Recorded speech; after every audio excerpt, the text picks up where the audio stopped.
Sting is a brand new monster movie from director Kiah Roache-Turner. It stars Ryan Corr, Tony J. Black, and Alyla Browne, and tells the story of Charlotte, a 12-year-old girl who secretly nurtures a spider that soon becomes a giant flesh-eating monster. Now, Sting is a movie I didn't know about until recently, but I saw a ton of reviews and a lot of people really liked it, and I was like, you know what, I'll check it out. And thank you so much to Movie Scene Canada for letting me see this film early. It comes out this Friday. I didn't know too much going into this film. I didn't see the trailer or anything. I had just seen the poster, so I was like, okay, classic spider movie, and that is exactly what this film is. I think that Sting is at its best when it is just diving into the fun monster movie tropes of this giant spider trying to crawl around and grab people when nobody is looking. Everything like that is really great in the movie. There's a lot of really exciting and violent imagery that's done really well, and there's some really interesting camera movements. There's a very active lens, I can say. The camera is typically flying around or moving around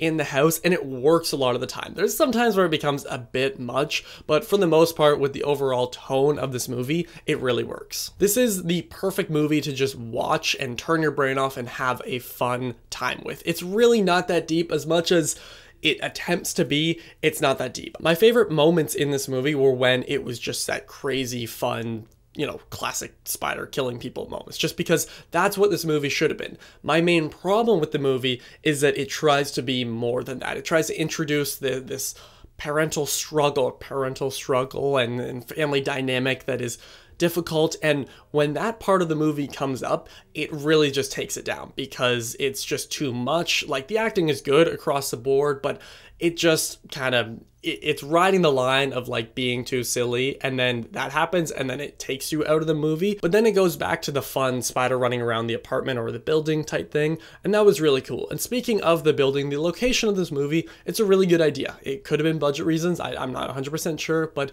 using this apartment is really good for the claustrophobic feeling, although I will say there were a lot of times where I wasn't 100% sure where we were, especially when we're in the hallway, just because everything looks the same. But with these characters, there were some good running jokes that obviously just happened in their rooms. One of the characters has Alzheimer's and never remembers who they are, and they use that a lot throughout the film, and that aspect works really well. There are some good jokes here, but the film does push to a part where you're not exactly laughing at the jokes, you're kind of just laughing at what's happening. I think overall it is a decent movie. There are some really good aspects. As I said, I really like a lot of what they do, and when you kind of separate yourself and go, okay, this is kind of more of like a Gremlins type thing where you kind of have to suspend reality, that's when it's really fun. It's just that the film does try to push this whole serious tone on it that took me personally out of the film, although if it was maybe written a little better or dove deeper into these family drama aspects, that's what would have pushed it to like not just a fun monster movie, but like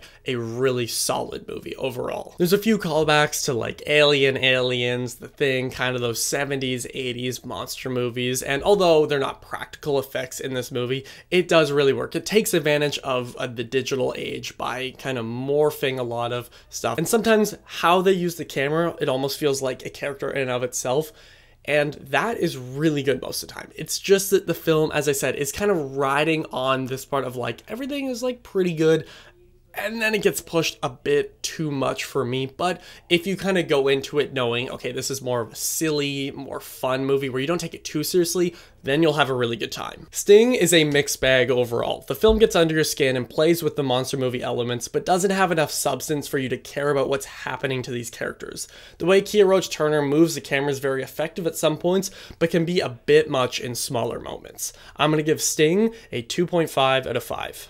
Still an okay rating overall. If it's your thing, I highly recommend checking it out in theaters. Again, that'll be this Friday. Thank you again to Movie Scene Canada for letting me see this film early. And if you've seen it or if you plan to see it, let me know in the comments down below. And thank you all for watching. I will see you guys next time.